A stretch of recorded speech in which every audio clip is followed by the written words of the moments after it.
everyone, welcome back to my channel Wangshan and Sicheng Stories। आप सब लोग कैसे हो? आई विश आप सब लोग अच्छे होंगे। सो फर्स्ट ऑफ ऑल, आप में से मेरे चैनल पर जो भी न्यू हो प्लीज़ मेरे चैनल को सब्सक्राइब कर दीजिएगा, और अगर आप लोगों को मेरी स्टोरी पसंद आए तो लाइक, कमेंट और शेयर करना ना भूलिएगा। मैं आप सब लोगों से सॉरी बोलना चाहती हूँ। पहले इतने टाइम से मैं कोई स्टोरी अपलोड नहीं कर पा रही थी, क्योंकि ना यहाँ का वेदर ना कुछ दिनों से बहुत ज़्यादा ख़राब जा रहा है, जिसकी वजह से मैं अपलोड नहीं कर पा रही थी। और ऊपर से कुछ और प्रॉब्लम्स से जिसकी वजह से भी मैं अपलोड नहीं कर पा रही थी। बट इस बार से मैं डेली बेस पर अपलोड करने का ट्राई करूँगी। तो सॉरी एवरीवन। तो मैं आप सबके पास एक न्यू एफएफ लेके आई हूँ, जिसका नाम है ये क्या आफत है। ये मेरी स्टोरी नहीं है, इसकी एडिटर और ऑथर स्काईलाइट है। इस स्टोरी की मैं बस नरेटर हूँ। ओके, तो चलिए ज़्यादा बातें ना करते हुए हम लोग अपनी स्टोरी की ओर बढ़ते हैं। सबसे पहले मैं आप सब लोगों को इंट्रोडक्शन दे देती हूँ। सबसे फर्स्ट में जियांग फैमिली में जियांग फेमिया की वाइफ मैडम यू और उनके 3 बच्चे हैं। उनकी सबसे बड़ी बेटी जियांग यानी है, जिनकी एज अभी 15 साल है। इसके बाद सेकंड नंबर पे आता है जियांग चेंग, जिसकी एज अभी 11 साल है। और इसके बाद आता है हमारा सबसे छोटा सा जियांग उशियान, यानी हमारा क्यूट सा विंग, जिसकी एज अभी 9 इयर्स है। जियांग फैमिली यहाँ पर इतना ज़्यादा रिच नहीं है, बट जियांग फैमिली इतना तो अफोर्ड कर सकते हैं कि वो अपने बच्चों को मतलब हायर लेवल स्कूल कॉलेज में पढ़ा सकते हैं। इतना वो अफोर्ड कर लेते हैं। सो ये था हमारे जियांग फैमिली का इंट्रोडक्शन। हम देखते हैं हमारी दूसरी फैमिली यानी लैन फैमिली की ओर।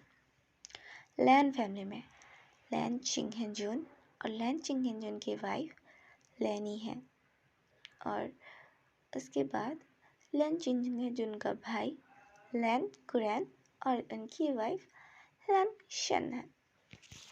हमारे जो लैन चिंगहेंजुन है उनके 2 बेटे हैं। उनके सबसे बड़े बेटे का नाम है लैन शीचैन, जिनकी एज अभी 13 ईयर्स है। और उसके बाद हमारा सबसे छोटा बेटा लान फांगजी यानी लानसान है, जिसकी एज अभी 10 साल है। हमारे लैन कुरन और लैन शेन की कोई भी बेबी नहीं है। असल में हमारी लैन शेन जब प्रेग्नेंट थी ना, तब वो ना उस टाइम उनके साथ एक हादसा हुआ था। वो जब सीढ़ियों से नीचे आ रही थी ना, तो उनके पैर फिसलने की वजह से ना उनका मिसकैरेज हो गया था, और उस टाइम उन्हें बहुत ज़्यादा इंटरनल इंजरी हुई थी, जिसकी वजह से डॉक्टर ने कहा था कि लैनशिन कभी माँ नहीं बन सकती। सो हमारे लैनकुरन और लैनशिन के कोई भी बच्चे नहीं हैं। तो ये हो गया हमारे दोनों फैमिली का इंट्रोडक्शन। अब हम चलते हैं अपनी स्टोरी की ओर। हम देखते हैं पूरी जियांग फैमिली बैठी हुई थी, और सब लोग ना अभी ब्रेकफास्ट कर रहे थे, बैठकर खाना खा रहे थे, और सब लोग हंसी मजाक भी कर रहे थे। एक साथ बातें करते वो सब लोग खाना खा रहे थे। तभी अचानक हमारा जो विंग है ना, उसे ना अचानक से ना अपने पेट में दर्द होने लगता है। वो अपने पेट को पकड़ लेता है और फिर ना वो कराहने लगता है। वो बोलता है आह आह मम्मा, आह, मम्मा। और ये सुनकर ना सब लोग उसे देखने लगते हैं, और सब लोग पूछते हैं विंग बेटा क्या हुआ, क्या हुआ, तुम ऐसे करा क्यों रहे हो, कुछ हुआ है बेटा। पर विंग ना कुछ बोल नहीं पा रहा था दर्द की वजह से। वो बस करहा रहा था। और फिर बहुत ही मुश्किलों से कहते हैं, मम्मा मेरे पेट में बहुत ज़्यादा दर्द हो रहा है। मम्मा डैडा बहुत ज़्यादा दर्द हो रहा है मेरे पेट में। आह, मम्मा कुछ करो, बहुत ज़्यादा दर्द हो रहा है मुझे, बहुत ज़्यादा दर्द हो रहा है। बहुत ज़्यादा दर्द हो रहा है। और ये कहकर ना विंग बहुत ज़्यादा रोने लगता है, क्योंकि उसके पेट में बहुत ज़्यादा दर्द हो रहा था। फिर अचानक से ना मैडम यू जंगल में जब विंग के पास आ ही रहे थे, तभी अचानक से विंग वहीं पर ना बेहोश हो जाता है। और ये देखकर सब लोग बहुत ही ज़्यादा परेशान हो जाते हैं कि आखिर विंग को क्या हुआ है, जिसकी वजह से वो ऐसे अचानक से बेहोश हो गया है। और फिर तुरंत ना सब लोग विंग को लेकर ना हॉस्पिटल के लिए आते हैं। जैकफी में विंग को गोद में उठाता है और तुरंत उसे हॉस्पिटल ले आते हैं। और सब लोग ना बहुत ही ज़्यादा परेशान थे। थोड़ी देर बाद, करीब 10 मिनट बाद, वो लोग हॉस्पिटल पहुंच जाते हैं। और फिर तुरंत जियांगफे में डॉक्टर को बुलाते हैं, डॉक्टर डॉक्टर। और फिर डॉक्टर आते हैं, पूछते क्या हुआ है। फिर डॉक्टर जियांगफे बोलते, प्लीज़ मेरे बेटे को देखिए, पता नहीं क्या हुआ है, प्लीज़ देखिए डॉक्टर। तो ना डॉक्टर विंग को लेकर अंदर चले जाते हैं। और अभी ना सब लोग बस बाहर चक्कर काटे जा रहे थे, चक्कर काट रहे थे कि आखिर क्या होगा, विंग तो ठीक तो होगा ना। इसी वजह से ना सब लोग परेशान हो रहे थे। और यहाँ पर ना यानली और जियांगचेन दोनों ही रो रहे थे। हमारा आचिंग कहता, मम्मा विंग ठीक तो होगा ना, उसे कुछ तो होगा तो नहीं ना, बाबू जल्दी ठीक तो हो जाएगा ना, बताइए ना मम्मा। और ये कहकर ना हमारा आचिंग रोने लगता है। तभी यानली आचिंग को संभालती हुई कहती, आचिंग हमारे बाबा को कुछ नहीं होगा, देखना वो बहुत जल्दी ठीक हो जाएगा और वो फिर से हमारे साथ खेलेगा, कूदेगा, मस्ती करेगा। और ये कहकर ना यानली समझाने लगती है, क्योंकि यानली यहाँ पर बड़ी है, उन्हें समझ है। बट आचिंग तो छोटा है ना, आचिंग और विंग दोनों ही छोटे हैं। और अगर ऐसे ही वो लोग टूट जाएंगे तो आचिंग को और विंग को कैसे संभालेंगे। इसी वजह से ना यानली समझदारी से काम कर रही थी। बट जितना भी समझदार हो, वो भी तो छोटी ही है ना, बस 15 साल की ही है वो भी। और फिर वहाँ पर मैडम यू कहती है, आचिंग यानली तुम लोग टेंशन मत लो, हमारे बाबू को कुछ नहीं होगा, देखना वो बहुत जल्दी ठीक हो गया जाएगा। ये सुनकर ना दोनों ही अपना सिर ना हाँ में नोट करते हैं। और फिर ना डॉक्टर के बाहर आने का वेट करने लगते हैं सब लोग। थोड़ी देर बाद डॉक्टर बाहर आता है, बट डॉक्टर ना कुछ परेशान लग रहे थे। मतलब उनके चेहरे में साफ साफ दिख रहा था कि वो किसी बात से बहुत ज़्यादा परेशान और हैरान है।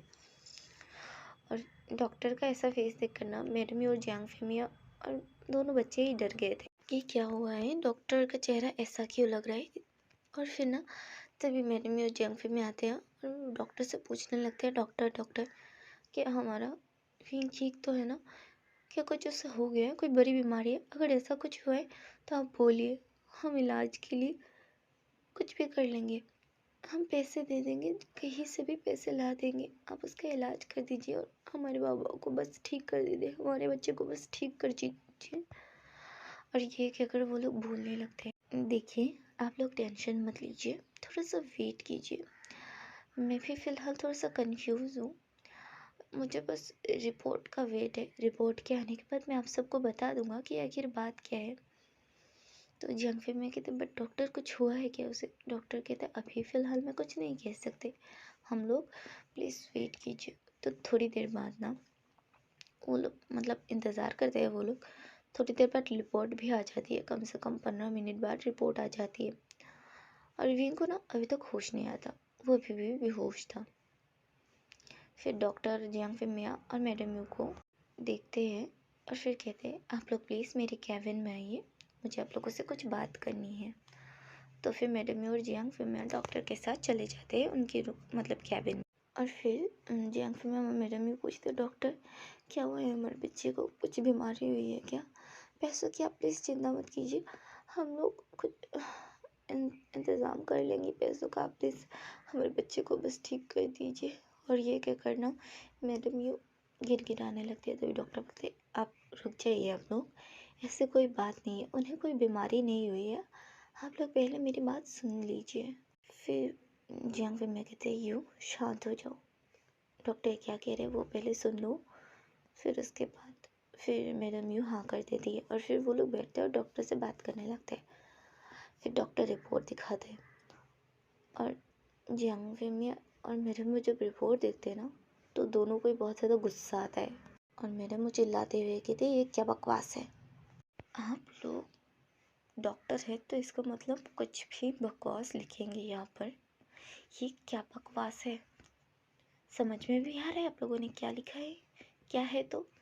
फिर डॉक्टर कहता है मैम देखिए मिसेस जिया, हमने कई बार टेस्ट कर चुके और मुझे भी पहले यकीन नहीं हो रहा था, दैट्स वाई मैंने आप लोगों को कुछ भी नहीं बताया था, क्योंकि मैंने इस रिपोर्ट को 3-4 बार ऑलरेडी मैंने इसे चेक कर चुका हूँ। बट ये सही है, इसमें कोई भी मिस्टेक नहीं और ना ही कोई कुछ भी गलत है, इसमें जो भी है वो सच है और वो रियल है, इसमें कोई भी मिस्टेक नहीं है। ये सुनकर जियांग फिर मैं कहते डॉक्टर, सब लोग कहते हैं कि ये हॉस्पिटल नंबर 1 हॉस्पिटल है चाइना का, और आप लोग ऐसा कह रहे, देख लीजिएगा मैं आपके हॉस्पिटल पे केस कर दूंगा। और ये कहकर जियांग फिर गुस्से में बोलने लगते हैं डॉक्टर को। डॉक्टर बोलते हैं मिस्टर जियांग, अगर आपको हम पे यकीन नहीं है तो आप दूसरे हॉस्पिटल में भी जा सकते हैं और चेकअप करवा सकते हैं, बट रिज़ल्ट सेम ही आएगा। ये सुनकर जियांग फिर और मैडम भी बहुत ही ज़्यादा परेशान हो जाते हैं। और फिर डॉक्टर बोलते देखिए आप लोग परेशान मत होइए, हम लोग खुद परेशान हैं कि आज तक पूरे हिस्ट्री में ऐसा कुछ, साइंस की पूरी हिस्ट्री में आज तक ऐसा कुछ भी नहीं हुआ है, ये फर्स्ट केस है कि ऐसा हुआ है। मेल प्रेगनेंसी आज तक किसी में भी ये सिम्टम्स नहीं था, हम लोग खुद शॉक है कि ये कैसे पॉसिबल है। और मैंने अपने सीनियर से बात की है तो उन्होंने बोला है कि किसी एक टाइम पर असल में अगर 2 फिटस हो ना, अगर एक ऐसा हुआ होगा, मिसेस चियांग जब प्रेग्नेंट थी ना तब उनके पास ना ट्विन्स होंगे, बट ना किसी एक रीज़न की वजह से दूसरा जो फिटस है ना वो एक लड़का और एक लड़की होंगी, बस दूसरा फिटस जो होगा किसी एक रीज़न की वजह से ना वीन के समा गया होगा, मिक्स हो गया होगा जिसकी विंग के अंदर, जिसकी वजह से उसके अंदर ना ओवरी यानी वोम है और जिसकी वजह से वो प्रेग्नेंट हो सकता है। सो आप लोगों को बहुत ही ज़्यादा ध्यान देना होगा उनके ऊपर, इनके आसपास कोई भी वो भी छोटे, उन्हें अभी उतनी समझ नहीं होगी, बट आपको ध्यान रखना होगा कि उनके पास कोई भी लड़का ना आए। और आप समझ रहे हैं ना मैं क्या कहना चाहता हूँ। तो फिर वो दोनों हाँ करते और वो दोनों बाहर आ जाते। वो दोनों ही की आंखों में आंसू था कि आखिर उनके बच्चे के साथ ही ये सब क्यों हो रहा है, आखिर वीइंग ही क्यों। और वो ना जैसे तैसे करके खुद को हैंडल करके बाहर आते थे कि बच्चे ना परेशान ना हो जाए। बट तब तक ना हमारा आचिंग ने सुन लिया था और यानले ने भी, क्योंकि वो दोनों ही ना डॉक्टर के केबिन के बाहर थे और वो भी जानना चाहते थे कि आखिर उनके बाबू को हुआ क्या है। पर यह सुनने के बाद ना आचिंग रोने लगता है, क्योंकि आचिंग को यहाँ पर लगता है कि ये जो प्रेगनेंसी जो है ना ये कोई बीमारी है। तो ना वो रोने लगता है और बोलते हैं मम्मा हमारे बाबा को कोई बीमारी हुई है, प्लीज़ डॉक्टर से कहिए ना उसे ठीक कर दे, वो ठीक हो जाएगा ना, प्लीज़ प्लीज़। और ये क्या करना आचिंग बेग करने लगता है। तो फिर उसकी मॉम कहती है आचिंग तुम रो मत, पापा को कुछ भी नहीं होगा। यानली भी समझाती है, यानली की भी आंखों में आंसू था, बट यानली को पता था प्रेगनेंसी का मतलब। तो यानली भी परेशान थी आखिर वीइंग कैसे, फिर भी वो कुछ नहीं बोली। फिर वो लोग विंग को लेकर घर आ जाते हैं और विंग को तब तक होश भी आ चुका था। पर फिलहाल वो लोग विंग को कुछ नहीं बताते। हम देखते हैं 2 दिन के बाद का सीन, जहाँ पर ना सब लोग विंग को बैठाते हैं और फिर ना विंग को बताते हैं मतलब सारी चीज़ें, क्योंकि विंग के जानना भी बहुत ज़रूरी था। बट विंग ना रोने लगता है, क्योंकि ना विंग को लग रहा था कि उससे कोई बीमारी हो गई है। विंग और आचिंग यहाँ पर छोटे हैं, उन दोनों को ही ना प्रेगनेंसी का मतलब नहीं पता है। तो फिर हमारा आचिंग कहते, बाबा तुम टेंशन मत लो, देखना बाबा कुछ ऐसा करेंगे जिसकी वजह से तुम ठीक हो जाओगे। और विंग ना बस रो रहा था। तभी मैडम यू आती है और जांगफी में और यानली कहती है, बाबा तुम्हें कोई बीमारी नहीं, मून गॉडेस ने ना तुम्हें गिफ्ट दिया है, वो ना कोई बीमारी नहीं है बाबा, वो गिफ्ट है। ये सुनकर विंग अपने मॉम डैड को देखता है और अपने शीजे को बोलते, गिफ्ट? फिर वो लोग कहते हैं, हाँ बाबा वो गिफ्ट है। विंग भी हैरान था, गिफ्ट? तो वो लोग रो क्यों रहे थे, वो पूछते। तो फिर कहते, हम लोग इसलिए रो रहे थे क्योंकि हम लोग बहुत ज़्यादा खुश थे कि हम लोग हमारे बाबा को इतना बड़ा सा इतना प्यारा सा गिफ्ट मिलेगा। ये सुनकर विंग कहते, सच में मुझे गिफ्ट मिलेगा मम्मा? ये सुनकर मैडम यू और जियांग मियाँ और शीजे यानी यानी कहती है, हाँ बाबा तुम्हें गिफ्ट मिला है, और तुम ना खुद को संभाल के रखना, ठीक है? विंग ना खुश हो जाता है कि उसे कोई बीमारी नहीं है, वो ठीक है बिल्कुल, और वो बहुत ज़्यादा खुश हो जाता है। और हमारा आचिंग भी खुश हो जाता है, क्योंकि यहाँ पर ना आचिंग और विंग दोनों ही छोटे हैं, उन्हें समझ नहीं है उस चीज़ का कि आखिर विंग को हुआ क्या है। बट फिर भी यानली को तो समझ है ना। फिर यानली अपने मन में कहती है, मैं अपने बाबा को हमेशा प्रोटेक्ट करूँगी सबसे, चाहे कुछ भी हो जाए मैं उसे प्रोटेक्ट करूँगी, सबसे बचा के रखूँगी। और इधर मैडम और जियांग में भी वही कहते हैं। फिर ना यानली आचिंग को कहती है, आचिंग तुम बाबा को प्रोटेक्ट करोगे ना, सबसे बचा के रखोगे ना, क्योंकि बाबा को गिफ्ट मिला है तो सब लोग बाबा का गिफ्ट छीनना चाहेंगे। फिर विंग कहते हैं, शीजे मैं भी खुद को प्रोटेक्ट करूँगा। यहाँ पर ना विंग ना बहुत ज़्यादा इनोसेंट है, बट हाँ समझदार भी है वो लोग। मतलब विंग बचपन से ही समझदार है, बट वो इनोसेंट है, इतना सी ही बात है। विंग पढ़ाई में बहुत ही ज़्यादा अच्छा है और हमारा आचिंग भी, बट विंग ना ये पर थोड़ा सा इनोसेंट है। और विंग को ना मतलब हर कोई भी चीज़ बोल के ना विंग को बहलाया फुसलाया जा सकता है। सो यही बात है। सो आज का पाँच मैं ये सो आज का पार्टी है मैं यहीं पे एंड करती हूँ। मिलते हैं नेक्स्ट पार्ट में। Okay bye bye everyone.